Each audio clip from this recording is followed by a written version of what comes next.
అంటే ఇప్పుడు ఇది పెట్టడం వల్ల మనీ పవర్ పాలిటిక్స్ అనేవి తగ్గుతాయంటారా, లేదంటే డైరెక్ట్ ఎలక్షన్ అనేది కనుక పెడితే అది బాగానే ఉంటుంది కదా, దానివల్ల తగ్గుతాయంటారా? ఏం చెప్తారు మీరు? ముఖ్యమంత్రిని డైరెక్ట్ ఎన్నుకునే సిస్టమ్ అయితే రాదు. ఇప్పుడు శాసనసభ్యులే ముఖ్యమంత్రి కారణం ఏంది? ఎన్నుకుంటే నష్టం ఏంది? ఊకే ప్రభుత్వాలు కూలిపోవడం. ఇప్పుడు దీంట్లో వెంటనే ప్రభుత్వం కూలిపోగానే మళ్ళీ ఎన్నికలకు పోవాల్సినటువంటి అవసరం వచ్చింది అనుకోండి. సో అప్పుడు ఈ జమిలీ ఎన్నికలకి ఆటంకం కలుగుతుంది కదా, ఏం చెప్తారు? నేనంటే దీంట్లో జమిలీ ఎన్నికలకు ఆటంకం ఏముండదు. దీంట్లో చాలా స్పష్టంగా దీంట్లో 2-3 అంశాలు బయటకు వచ్చి చర్చనీయాంశాలు ఏంటంటే, ఏదన్నా ప్రభుత్వం ఏదన్నా కారణం సపోజ్ ఇక్కడే అనుకోండి తక్కువ సింపుల్ మెజారిటీ వచ్చో, లేదా ఇద్దరు వ్యక్తులు, ముగ్గురు వ్యక్తులు పార్టీ మాత్రం రిజైన్ చేశారు. మధ్యప్రదేశ్ జరిగింది కదా గతంలో, మెజారిటీ లేదనుకోండి, బీజేపీ ఒక్క సీటు తక్కువ వచ్చింది కాంగ్రెస్ కంటే. 5 ఎమ్మెల్యేలు 6 ఎమ్మెల్యేలు 10 మంది ఎమ్మెల్యేలు రాజీనామా చేశారు. సహజంగా ప్రభుత్వం పడిపోయింది. పడిపోయినప్పుడు వచ్చిన నెక్స్ట్ ప్రభుత్వం ఎన్నేళ్ళు ఉంది? మళ్ళీ ఎలక్షన్స్ దాకానే ఉంది. మళ్ళీ 5 ఏళ్ళు ఉండదు ఆ ప్రభుత్వం. ఇప్పుడు అంతే కొత్త. అయితే దీంట్లో కొత్త బిల్లులో నేను చర్చ ఏంటంటే, ఒకటి అవిశ్వాస తీర్మానం పెడుతున్నటువంటి సందర్భంగా ఒక దీంట్లో రాబోతుంది అనేటువంటి చర్చ జరుగుతుంది. ఎంతో డ్రాఫ్ట్ మొత్తం బయటకు వస్తాయని మనకు అర్థం కాదు. ఆ ప్రత్యామ్నాయ ప్రభుత్వం ఎవరో కూడా అక్కడే వేదిక మీద జరగాల. అదే వేదిక. అదే ఇప్పుడు శాసనసభలో మీకు ఉదాహరణకి శాసనసభలో నో కాన్ఫిడెన్స్ మోషన్ అవిశ్వాస తీర్మానం పెడుతున్నారు.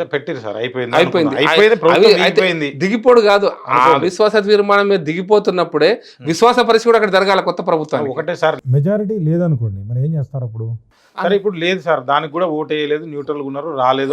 ఎవరికి మెజారిటీ ఉంటుంది కదా, న్యూట్రల్ లాగుంటే కూడా వాళ్ళందరూ విప్పు జారీ చేస్తారు. 100 మందిలో అర్థం కావడం కోసం చెప్తున్నా. 101 ఒకరికి వచ్చింది, 98 ఒకరికి వచ్చినాయి అనుకోండి. 200 సీట్లలో 102 ఒకరికి 98 వచ్చినాయి. 102 వాళ్ళకు మెజారిటీ వచ్చింది, వాళ్ళు అధికారంలో ఉన్నారు. 102లో 4, 5, 6 రాజీనామా చేస్తే వాళ్ళు 98 పడిపోతారు అనుకోండి, అనుకుందాం. 98 తగ్గిరు అనుకోండి, 97కే వచ్చిరు అనుకోండి. 97కి వస్తే ఈ 101 ఉన్న ప్రభుత్వం అటువైపు పోకపోతే 98 ఉన్న ప్రభుత్వం అధికారంలోకి వచ్చేస్తుంది ఆటోమేటిక్ గా. ఎట్లా అంటే వాళ్ళు ఓటు వేసినా బలం నిరూపించుకున్నా అంటే వాళ్ళు న్యూట్రల్ గా ఉండి ఓటు వేయలేదు సార్. అందుకోసం 98 ప్రభుత్వం అధికారంలోకి వస్తుంది, మైనార్టీ ప్రభుత్వం. నేను అనేది ఆ 98 వాళ్ళు ఎవరైతే ఉంటారో అందులో కూడా ఓటు వేయరు అనుకోండి. అంటే అవిశ్వాస తీర్మానం దగ్గర కదా అప్పుడుగా. ఓహో, అంటే ఇప్పుడు మీరు చెప్పేది ఏందా, 101 పక్కా పోయినారు, 95లో 96 94 మైనార్టీ ప్రభుత్వమే.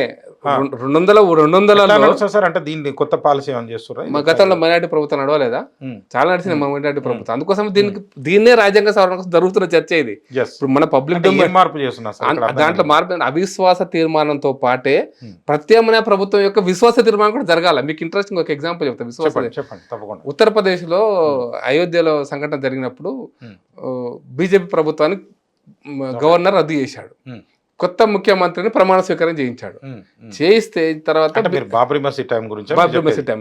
అయితే అదే టైంలో బీజేపీ కోర్టుకు పోయింది.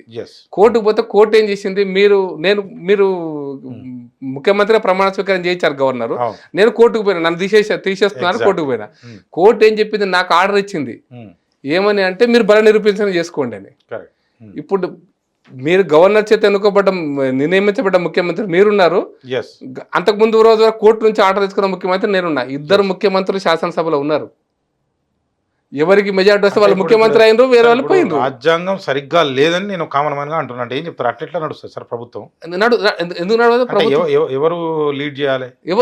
ఎవరికి మెజారిటీ ఉంటే వాళ్ళు. ఇప్పుడు మన 40% ఓట్లు మీరే చెప్పారు, కోర్టులు దీంట్లో దూర్చడమే. నేను ఒక ఎగ్జాంపుల్ గా చెప్పిన, విశ్వాస పరీక్ష జరగలేదని. ఇప్పుడు నేను ఇంకా కొంచెం క్లారిటీగా చెప్తా. చెప్పండి. ఇప్పుడు 200 సీట్లలో 102, 198 వచ్చిన తర్వాత ఒక 5 ఎవరికి ఓటు వేయకుండా దూరంగా ఉంటే 98 అయినా లీడ్ చేస్తారు అనుకుందాం. 98 ఆయనకు వస్తే 96 ఉన్నాయన దిగిపోతాడు అనుకుందాం. 98 ఆయన వస్తాడు, అధికారంలోకి వచ్చేస్తాడు. ఇది మైనార్టీ ప్రభుత్వమే కావచ్చు కాక, కానీ ప్రభుత్వం నడవాలి కదా. ఇంత గతంలో మైనార్టీ ప్రభుత్వాలు నడిచినాయి కదా, దేశంలో నడిచినాయి కదా మైనార్టీ ప్రభుత్వాలు. అందుకోసం బల నిరూపణ మళ్ళీ వస్తారా రారా, ఎప్పుడు వస్తారు వీళ్ళు, ఈ 5 వస్తారా రారా, నెక్స్ట్ అది పార్టీ ఫిరాయింపుల చట్టం ఎంత పనిచేస్తుంది దీంట్లో. ఇలా 5 సస్పెండ్ చేసే అధికారం, దీని 5 బయటికి వెళ్ళిపోతే అధికారం ఉందా?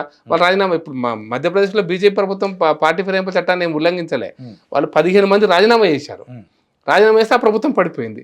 కర్ణాటకలో అంతే, గతంలో బీజేపీకి 4 సీట్లు సార్ తక్కువ ఇప్పుడు ఒకరు ఇప్పుడు మన దగ్గర తీసుకోండి, ఇంక అంతెందుకు, ఇప్పుడు టీఆర్ఎస్ నుంచి కాంగ్రెస్ లో పోయినారు, ఆ యాంటీ డిఫెక్షన్ లా సరిగ్గా పనిచేయట్లేదు, వాళ్ళకి అర్థం కావట్లేదా లేకపోతే కావాలని స్పీకర్ అట్లా చేస్తా ఉన్నాడా, ఈ టైం లిమిట్ అనేది లేదు, దీనికి మరి పార్లమెంటరీ వ్యవస్థనో లేకపోతే రాజ్యాంగంలో ఏదైనా మార్పు తీసుకురావాలన్నా ఇది స్టేట్ కి అధికారం ఉంటుందా, సెంట్రల్ కి అధికారం ఉంటుందా, పార్లమెంట్ కావచ్చు అసెంబ్లీ కావచ్చు ఏదో కానండి, సెంటర్కి అధికారం ఉంటుంది చాలా స్పష్టంగా. స్పీకర్ యొక్క అధికారాలు, విధులు, బాధ్యతలు నిర్ణయించేది అసెంబ్లీ స్పీకర్ గురించి ఎవరి గురించి రాజ్యాంగం నిర్ణయిస్తుంది. ఓకే, అందుకోసం క్వజీ గవర్నమెంట్ అన్న టైం లిమిట్ లేదు సార్, ఇప్పుడు లేదు, వస్తుందా రాదా స్పీకర్ కి సిఫార్సు చేస్తారు లేదా కోర్టులు ఈ రాజ్యాంగంలో తలదూర్చొద్దు, కోర్టు తలదూరుస్తుంది. రాజ్యాంగాన్ని మారిస్తే కోర్టులు కూడా తలదూరుస్తాయి. ఓకే, అది రాజ్యాంగాన్ని మారిస్తే ఇప్పుడు మార్చి పార్లమెంట్ వ్యవస్థలో అసెంబ్లీలో కానీ ఎందుకు రాజ్యాంగం మారుస్తారు. స్పీకరు విత్ ఇన్ 30 days లో, విత్ ఇన్ 90 days లో పార్టీ ఫిరాయింపుల చట్టానికి సంబంధించినటువంటి వ్యక్తి ఎవరన్నా ఫిరాయించిన ఆరోపణలు వస్తే నిర్ధారణ చేసుకుని దాన్ని చేయాలని. అయితే దీనికి సంబంధించినటువంటి ఒక విషయం ఎగ్జాంపుల్ చెప్తారు తీసుకోండి మీరు, దీనికి అందుకోసమే దీన్ని ఈ ఇష్యూ అంతా కూడా భారత పార్లమెంట్ కు సంబంధించినటువంటి ఎథిక్స్ కమిటీ ముందు ఉంది. అసలు యాక్చువల్గా ఎథిక్స్ కమిటీలో కూడా అందరూ సభ్యులు ఉంటారు, అన్ని పార్టీల సభ్యులు. ఎథిక్స్ కమిటీలో ఇది చర్చ జరిగింది, బాగా చర్చ జరుగుతుంది కూడా. ఎథిక్స్ కమిటీ అంటే వెంకయ్యనాయుడు గారు ఉపరాష్ట్రపతిగా ఉన్నప్పుడే ఎథిక్స్ కమిటీని కాన్స్టిట్యూట్ చేశాడు, ఆయన పార్లమెంటరీ అఫైర్స్ మినిస్టర్ ఉండి ఉపరాష్ట్రపతి ఉన్నప్పుడు. ఈ ఎథిక్స్ కమిటీ కొన్ని రికమెండేషన్ చేయాలి, ఇంకా చేస్తలేదు, ఇంకా ఆలస్యం అవుతుంది, అది కూడా మంచిది కాదు. రికమెండేషన్ చేయాలి, రికమెండేషన్స్కి అనుగుణంగా రాజ్యాంగ సవరణ జరగాలి. ఒకసారి రాజ్యాంగ సవరణ జరిగితే కోర్టులు ఆటోమేటిక్గా దాన్ని రాజ్యాంగం ప్రకారమే కోర్టులు నిర్ణయిస్తాయి, కాబట్టి అది పెద్ద ఇష్యూయే కాదు. అందుకోసం ఈ బిల్లులో వచ్చేటువంటి దాంట్లో ఒక ప్రభుత్వం మీద అవిశ్వాస తీర్మానం పెడితే ఇంకో ప్రభుత్వం విశ్వాసం ప్రభుత్వం ఏందనేది చెప్పాలి ముందు. సపోజ్ అనుకుందాం ఈ ప్రభుత్వం డిజాల్వ్ అయింది అనుకుందాం, అంటే విశ్వాస తీర్మానం జరగాల్సిందే. డిజాల్వ్ అయింది అనుకుందాం, ఒక అడుగు ముందుకేసి వీళ్ళు ఇవ్వలేదు వాళ్ళు ఇవ్వలేదు, ఎవరికి మెజార్టీ లేదు, అసెంబ్లీ డిజాల్వ్ చేయాల్సిన పరిస్థితి వచ్చింది అనుకోండి. జరిగితే ఇప్పుడు మనకు బై ఎలక్షన్స్ అవుతున్నాయి కదా, బై ఎలక్షన్స్ అయినట్టుగానే సపోజ్ ఒక 2 సంవత్సరాలు ప్రభుత్వం గడిచింది, డిజాల్వ్ అయిపోయింది, అయితే నెక్స్ట్ 3 ఏళ్ళకి ఎన్నికలు జరుగుతాయి. నెక్స్ట్ మళ్ళీ అక్కడ నుంచి 5 ఏళ్ళ ఎన్నికలు ఉండవు. ఇక 2020 అప్పటిదాకా ఏం చేయాలి ఆ పీరియడ్ లో అనేది ఇప్పుడు కన్ఫ్యూజన్. ఇప్పుడు 2024లో ప్రభుత్వం ఎన్నుకోబడ్డది. అవునండి, తెలంగాణ ప్రభుత్వం 2023లో పోయింది, 25లో పోయింది గవర్నమెంట్. అయితే అప్పుడు 25 ఎన్నికలు జరిగితే మళ్ళీ 28 వరకే ఎన్నికలు అవి. అప్పుడు ఎన్నుకోబడ్డ ఎమ్మెల్యేలు 3 ఏళ్ళు. ఒకవేళ 6 months ఉంది అనుకుందాం, 6 months ఉన్నా కూడా నెక్స్ట్ ఎలక్షన్స్ కలిపేసి ఎలక్షన్ కమిషన్ 6 నెలలు ఏముండదు, రాష్ట్రపతి పాలన ఉంటుంది, గవర్నర్ పాలన, రాష్ట్రపతి పాలన ఉంటుంది. 6 నెలల కోసం ఇంటరిం ప్రభుత్వం ఉండొచ్చు,